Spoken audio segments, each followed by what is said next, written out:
Hey there, I hope you're having a great day. In today's video, we're going to be talking about overthinking and be able to identify if you're doing useful thinking or if you're in fact overthinking. I have 4 ways for you to see that. Also, we're going to get to the bottom of exactly why we overthink, and by doing so, we're going to find a way out of it.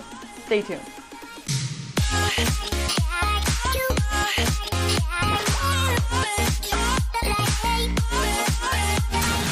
Hey there, Booksters, and welcome to the Booksters Club, where we find daily inspiration from the books you love.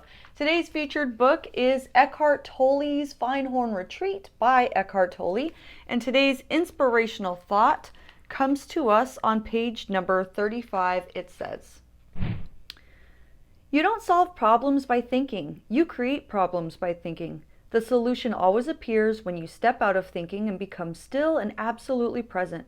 Even if only for a moment, then, a little later, when thought comes back, you suddenly have a creative insight that wasn't there before. Let go of excessive thinking and see how everything changes. Your relationships change because you don't demand that the other person should do something for you to enhance your sense of self.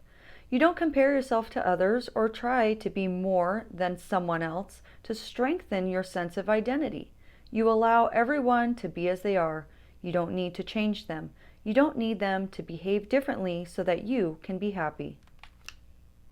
Nobody enjoys overthinking. It's stressful and it feels exhausting. So why do we overthink? Well, it's usually because we're trying to avoid something and we're trying to prepare ourselves for what could possibly happen. We're thinking of every single scenario that could play out, so that way we can kind of strategize a way around it. We're actually trying to outsmart what hasn't even happened yet.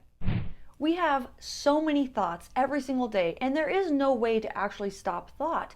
The mind was designed to think of worst case scenarios, try to predict the future, fill in the gaps. That's just what it's meant to do. Trying to stop that is really going to be an effort and futility. So instead, you should take part in identifying what is productive thinking, which is the kind of thinking that we all need to do. We need to think about the day. We need to think about what we just said to that person. We need to think about what we're doing next. Our mind is constantly going to think.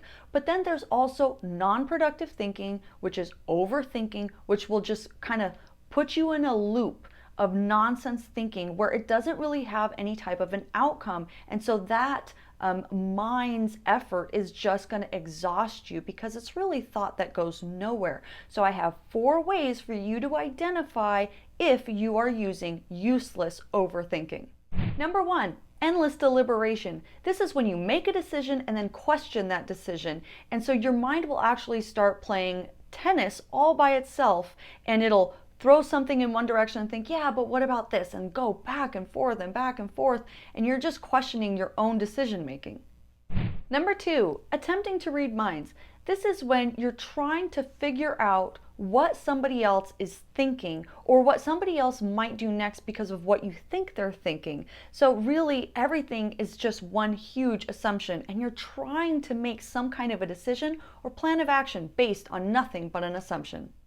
Number 3, trying to predict the future. This is using what little info you have to conclude an event or an action that is completely outside of your control.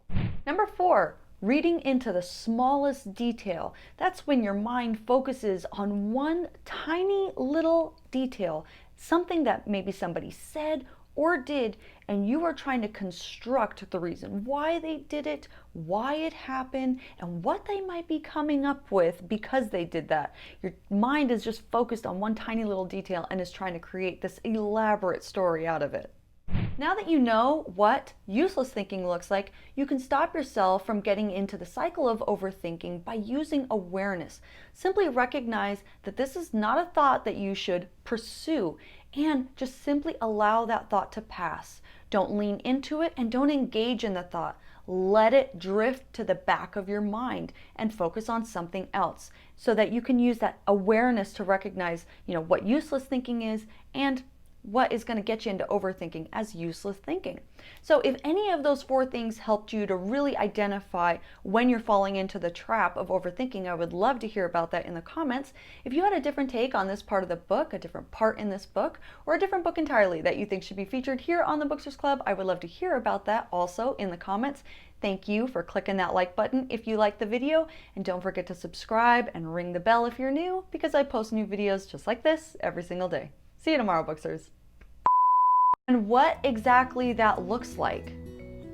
Yeah, but okay. To be able to talk about. Hey there, Booksters. I hope you're having a great day. In today's featured book. Okay. Hey there, Booksters. Hope you're having a great day. Today's featured book. Is that what I was saying? Is that how I do it? Did I forget how I do it? Today's featured book. Yeah, okay. Hey there, Booksters, and welcome to the Booksters Club. In today's featured book, why doesn't that feel right? Hi there, Booksters, and welcome to the Booksters Club, where we find aliens. Okay, felt wrong. Okay. Possibly play out, and okay, you are gonna work today. We're gonna talk, and you're gonna function. Do what the brain tells you to do. Don't be just work. Did I say that right? That's 4. Number 4. Okay. So now that you know, don't say so. It's useless thinking. So you just totally repeated yourself. Okay. If you try to stop the thought, you're gonna work today. Come back more prevalently. Oh my gosh. You're gonna work today. What is the word? Okay, you have to abandon that word.